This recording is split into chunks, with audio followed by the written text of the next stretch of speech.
সবাইকে আসসালামু আলাইকুম। ওয়েলকাম করছি আইডিক স্কুলের পক্ষ থেকে নেওয়া লার্ন ফার্স্ট পেলেরো সিরিজের নতুন লেকচারে। আজকে আমরা পড়ব হচ্ছে বস্তু, ডোবা এবং ভাষা, এবং এটাও কিন্তু সিকিউর জন্য অনেক ইম্পর্ট্যান্ট, ফর সিকিউর জন্য অনেক বেশি ইম্পর্ট্যান্ট। তো শুরু করা যাক, চলো।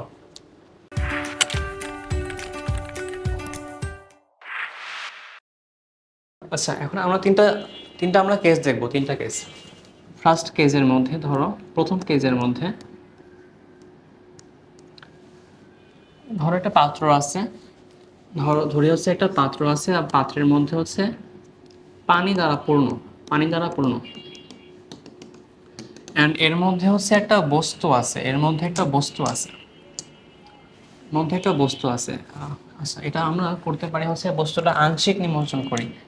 আমরা হচ্ছে বস্তু ধরলাম, এটা বস্তুটা হচ্ছে আংশিক পরিমাণ নিমজ্জিত, এটা হচ্ছে আংশিক নিমজ্জিত।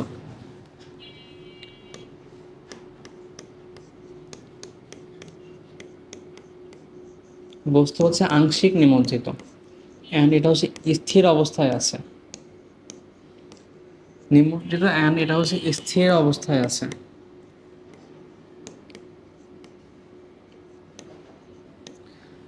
ধরি হচ্ছে আমরা এর পুরো আয়তনটা ধরলাম হচ্ছে ভি, এর ফুল আয়তন ধরলাম ভি, অ্যান্ড যেটুকু পরিমাণ নিমজ্জিত আছে সেই আয়তন ধরলাম হচ্ছে ভি প্রাইম ধরলাম হচ্ছে পুরো আয়তনটা ভি, আর যে পরিমাণ পানির মধ্যে অবস্থান করছে সেই পরিমাণের আয়তন ধরলাম আমরা হচ্ছে ভি।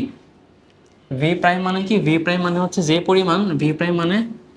যে পরিমাণ পানির মধ্যে আছে, পানিতে নিমজ্জিত অংশ।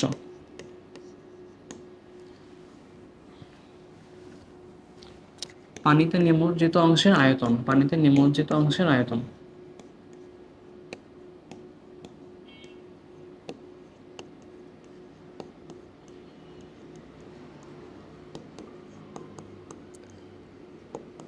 আচ্ছা, তো এখন আমরা কি বলতে পারি এর মধ্যে কোন কোন ফোর্স কাজ করছে? একটা ফোর্স কাজ করবে অবশ্যই পানির ওজন বা এমজি, আরেকটা কাজ করবে হচ্ছে অবশ্যই ঊর্ধ্বমুখী প্রতিক্রিয়া বল বা প্লবতা, একে আমরা বলতে পারছি হচ্ছে বিরোধী। তো আরেকটা কাজ করবে হচ্ছে বিরোধী। এখন যখন হচ্ছে আচ্ছা, এখানে হবে ভি প্রাইম লজিক, কারণ পানির মধ্যে অবস্থান করছে কোন পার্টটা? পানির মধ্যে অবস্থান করছে খালি ভি প্রাইম অংশ অবস্থান করছে, কারণ সেই জন্য হচ্ছে এই ভি প্রাইম হবে। এই ভি দিয়ে বোঝে মানে কি পরিমাণ বা কত আয়তন অংশ হচ্ছে পানির মধ্যে অবস্থান করছে, সেটা হচ্ছে ভি বা ভি প্রাইম। আবার বলি, যেটুকু অংশ পানির মধ্যে অবস্থান করছে তাই হবে হচ্ছে এখানে, মানে এই আয়তনটা। তো আমরা কি বলছি, পানির মধ্যে অবস্থান করছে কতটুকু পার্ট? পানির মধ্যে অবস্থান করছে খালি ভি প্রাইম পার্টটা, তাই সেই জন্য এখানে হবে ভি প্রাইম। বুঝলাম? তো এখন যদি এটা স্থির অবস্থায় আছে সেই জন্য কি বলতে পারি? আমরা বলতে পারি হচ্ছে এম জি ইজ ইকুয়াল হচ্ছে ভি প্রাইম রো জি। যখন এটা হচ্ছে স্থির অবস্থায় আছে তখন হচ্ছে M G is equal V prime rho G. আচ্ছা, এটা যখন হচ্ছে আংশিক নিমজ্জিত, এটা কেসের নাম দাও, কেসের নাম হচ্ছে আংশিক নিমজ্জিত।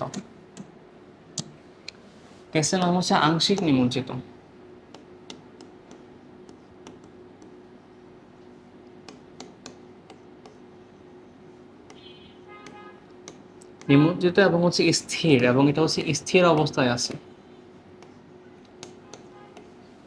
আচ্ছা, তো তখন তখন আমরা করবো হচ্ছে M G is equal V prime rho G, এটা হচ্ছে শর্ত বা কন্ডিশন। নেক্সট কেসটা হচ্ছে যদি সম্পূর্ণ নিমজ্জিত এবং এটা স্থির থাকে, যদি হচ্ছে সম্পূর্ণ নিমজ্জিত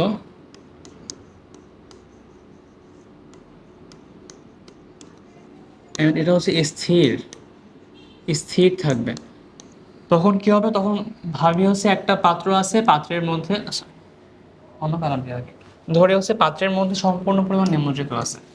এই পাত্রের মধ্যে হচ্ছে সম্পূর্ণ পরিমাণ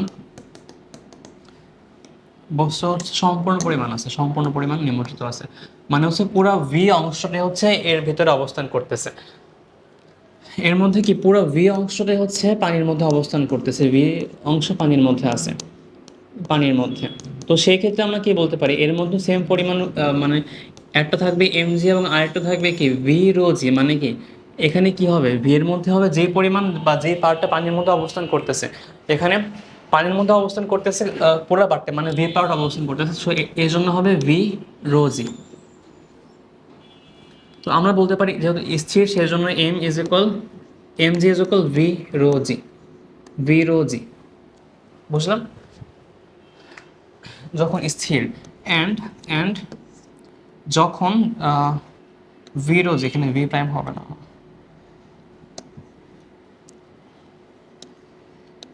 ভি রো জি। আর যখন হচ্ছে এটা ডুবে যাবে, যখন হচ্ছে ডুবে যাবে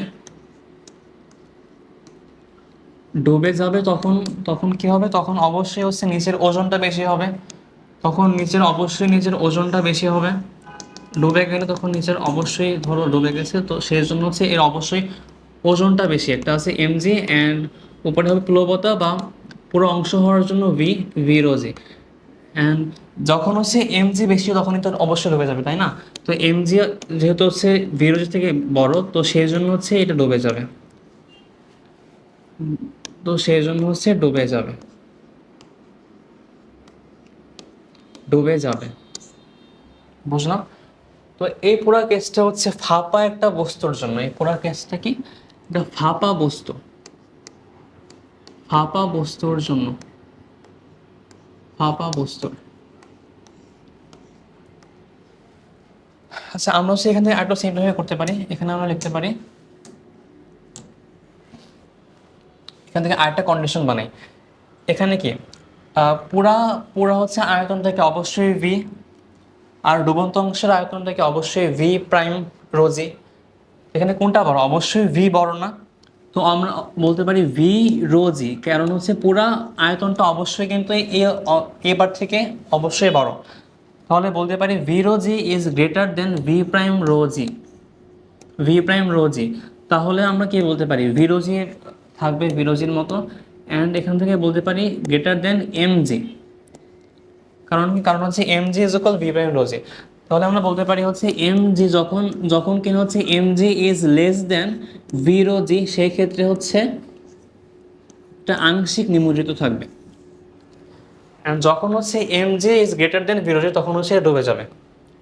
অ্যান্ড যখন হচ্ছে এম জি এবং ভি রো জি ইকুয়াল থাকবে, তখন হচ্ছে এটা ডুবন্ত অবস্থায় ভাসবে। বুঝলাম? তো সে ডুবন্ত অবস্থায় ভাসবে। আবার বলি, যখন হচ্ছে M G is less than V rho G, তখন এটাকে অবশ্যই এটা স্থির থাকবে এবং এটা থাকবে হচ্ছে আংশিক নিমজ্জন অবস্থায়।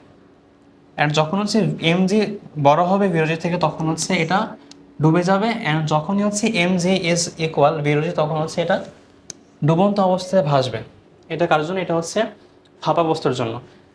যদি হচ্ছে একটা বস্তু হয়, এটা হচ্ছে নিরেট বস্তু হয়, যদি হচ্ছে একটা নিরেট বস্তু হয়, তখন কি হবে? নিরেট বস্তুর, ওই পেজে লিখে দেবো, নিরেট বস্তুর জন্য এখানে লিখে ফেলে, নিরেট বস্তুর জন্য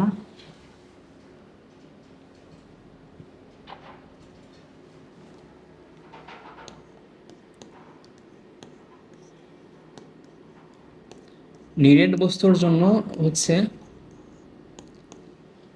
যখন হচ্ছে বস্তুর ঘনত্ব, যখন বস্তুর ঘনত্ব ইজ লেস দেন হবে তরলের ঘনত্ব, তখন এটা কি, তখন এটা হচ্ছে আংশিক নিমজ্জন অবস্থা থাকবে, তখন সেটা হচ্ছে আংশিক নিমজ্জন।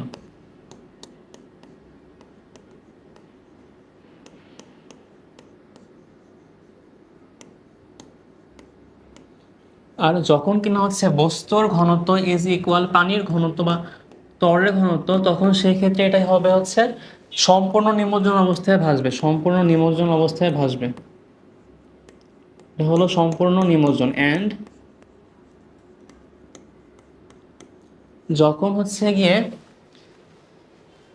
Rho naught is greater than rho, তখন এটা হচ্ছে ডুবে যাবে, এটা হচ্ছে ডুবে যাবে। And এটা তোমাদের অনেক কাজে লাগবে খ নাম্বার কোশ্চেনের মধ্যে বা অনুধাবন কোশ্চেনের মধ্যে। আচ্ছা, রোনটটা বলতে বোঝাচ্ছি, রোনট হচ্ছে বস্তুর ঘনত্ব অ্যান্ড রো তরলের ঘনত্ব, এটা হচ্ছে বস্তুর ঘনত্ব, আর রো হলো গিয়ে তরলের ঘনত্ব, রো হলো তরলের ঘনত্ব।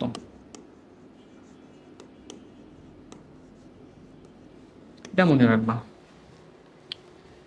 নিরেট বস্তুর জন্য রো নট যখন হচ্ছে কম হবে রো থেকে, তখন এটা হচ্ছে আংশিক নিমজ্জন হবে, বা হচ্ছে বলা যায় তরল liquid. Rho L, rho L, rho L. আচ্ছা, বুঝলাম। আসলে একটা ম্যাথ করে ফেলি। ম্যাথটা হচ্ছে আচ্ছা, এখানে বলছে একটা ইটের দৈর্ঘ্য প্রস্থ এবং উচ্চতা হচ্ছে এত এত এত, এটার ভর হচ্ছে এত, অ্যান্ড ইটের সঙ্গে সমায়তনের হচ্ছে, ইটের সঙ্গে সমায়তনের একটা করে কাঁচ জোড়া লাগিয়ে দিলে পানির মধ্যে ভাসবে না ডুববে। আচ্ছা, যদি হচ্ছে যদি হচ্ছে এই পুরা বস্তুটার বা পুরা প্রসেসটার এমজি যদি হচ্ছে বড় হয় বিরোধী থেকে, তখন অবশ্যই ডুববে, তখন ডুববে, ডুবে যাবে। আর যদি হচ্ছে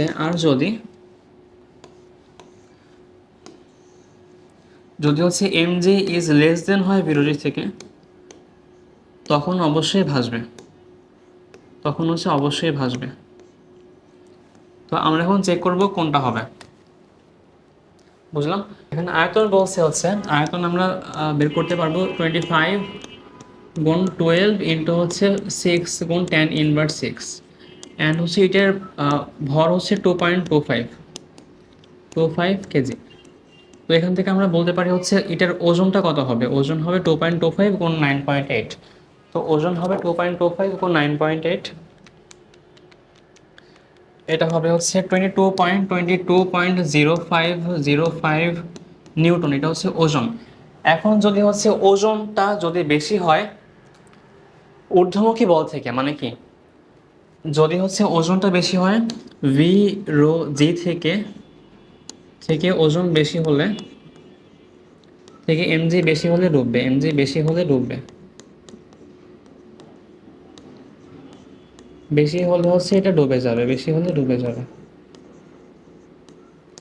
তাহলে আমরা বলতে পারি কি, এখানে আমরা বের করতে পারি বিরোধী, বিরোধী হচ্ছে 1000, রো হচ্ছে 1000, 9.8 গুণ হচ্ছে কত, আয়তনটা কত, আয়তন হচ্ছে 25 12 6 10⁻⁶, 10⁻⁶ ইন্টু হচ্ছে 1000 ইন্টু 9.8। তাহলে এখানে 17 বা ভি, ভি তো আমরা বের করবোই, 17 পয়েন্ট হচ্ছে 64 মিটার কিউব, বা এটা সরি হবে নিউটন। অ্যান্ড যেহেতু হচ্ছে এখানে, যেহেতু M G is greater than V rho G, তাই সেই জন্য হচ্ছে ডুবে যাবে, যেহেতু তাই তাই ডুবে যাবে, তাই ডুবে যাবে। বুঝলাম। আচ্ছা, এখানে একটু ক্লিয়ার করে দিই। এখানে হচ্ছে ইজ ইকুয়াল 17.64 নিউটন, তাই ডুবে যাবে।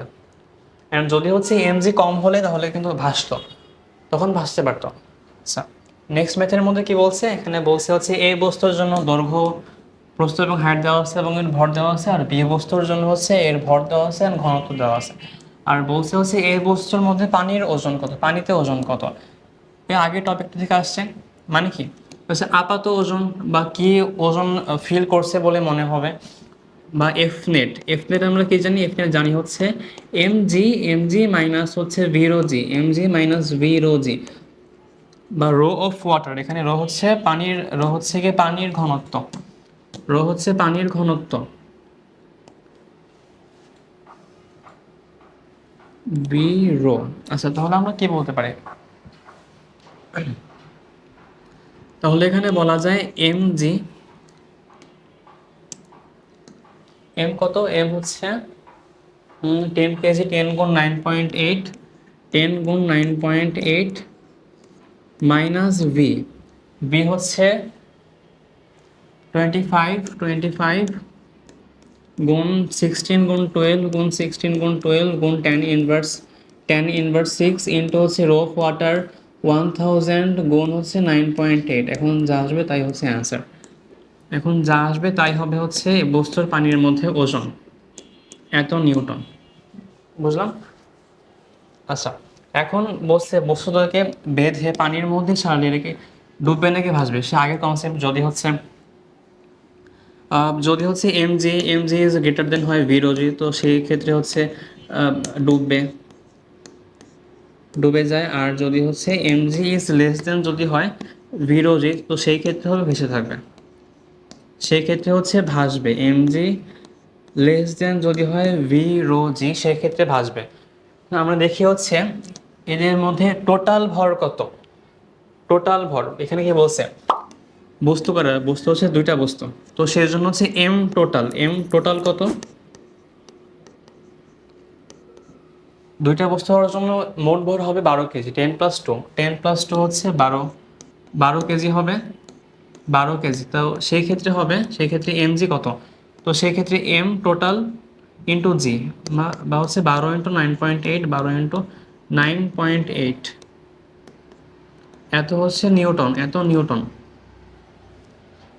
12 × 9.8 সেটা হচ্ছে 117.6, 117.6 নিউটন। এটা হচ্ছে বস্তুর বা নিচের দিকের বা ওজন, এটা হচ্ছে ওজন বল। তা আমরা এখন বের করবো হচ্ছে ভিরোজি। এখানে ভি বের করার জন্য আচ্ছা ভি হচ্ছে মোট আয়তন, তো আমাদের এখন বের করতে হবে মোট আয়তনটা কত। এখান থেকে আমরা জানি হচ্ছে মোট আয়তন V1, ধরলাম এটা হচ্ছে V1 ইজ ইকুয়াল 25 × 16 × 12 গুণ হচ্ছে গুণ 10⁻6 মিটার কিউব, অ্যান্ড হচ্ছে V2 হচ্ছে m/ρ ইমেজিক্যাল রো। আচ্ছা তাহলে হচ্ছে এখানে V2 কত, 2/400। তো এক্ষেত্রে কত হয়, এক্ষেত্রে ভি আসে হচ্ছে 25, 16, 12 গুণ 10⁻6, 4.8 গুণ 10⁻3 মিটার কিউব, অ্যান্ড হচ্ছে এখানে 2/400, 5 গুণ 10⁻3, 5 গুণ 10⁻3 মিটার কিউব। তাহলে এখানে কি বলতে পারি, এখানে হচ্ছে ভি টোটাল বা মোট ভলিউমটা কত হবে, মোট ভলিউমটা ভি টোটাল হবে V1 + V2 ইজ ইকুয়াল হচ্ছে 9.8, কত 9.8 10⁻3 মিটার কিউব। এখন যদি হচ্ছে আমরা বের করবো হচ্ছে প্লবতা কত ভি, সুতরাং হচ্ছে ভি রোজি ইজ ইকুয়াল 9.8 গুণ 10⁻3 গুণ হচ্ছে পানির মধ্যে ঘনত্ব, পানির ঘনত্ব কত 1000, 1000 গুণ হচ্ছে 9.8, 9.8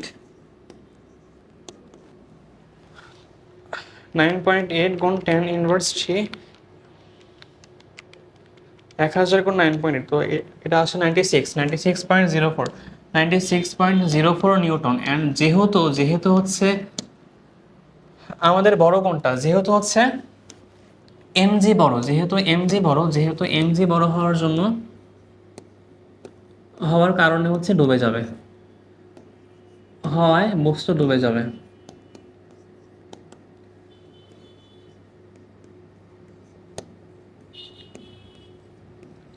বস্তু ডুবে যাবে। ম্যাথটা বুঝলাম, খুবই ইম্পর্টেন্ট ম্যাথ একটা। এটা হচ্ছে 3 স্টার ম্যাথ।